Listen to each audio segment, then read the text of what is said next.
माझा सारा आला आता पैसे घेऊन सोडा आम्हाले. याले राहू द्या येतील. माझ्या बहिणीला सोडा फक्त.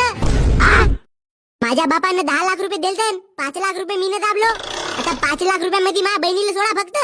आणि याच्यासोबत कोणता गलत कर्म करता तर करा, मला काही फरक नाही पडत. अबे बे गण्या, कोण रे बापू? हा माणूस तुला आवड नाही का? काय सांगू किडनॅपर भाऊ, याच्याकडे मला पावसाही नाही लाग. एक नंबरचा फुकटा आहे हा. आमच्या घरी निस्ता भात भाजी हेपल्यासाठी येते. साध्या चड्ड्या नाही घेऊ शक भाऊ. अन लाज शरम तर बिलकुल नाही आलं. याले दाजी म्हणाले मला शरम लागते.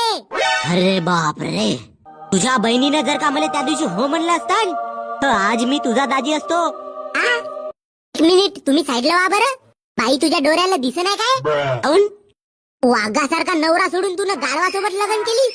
त्या माणसाकडे पाय बरं कसा दिसते डॅशी. आणि त्या चोमूकडे पाय. बाये भाऊ बीजेचा दिवस आहे. तू म्हणशील तर आपण या दाजीला सोडू येतीस आणि या माणसाला घेऊन जाऊ आपण. अबे असा असेल तर ते 5 लाख रुपये तूच ठेव. थँक्यू दाजी. शुभांगे बोलणे काहीतरी तू मुकी झालीस का? तुझा भाऊ मला ती ठेवतो म्हणताय जंगलामध्ये.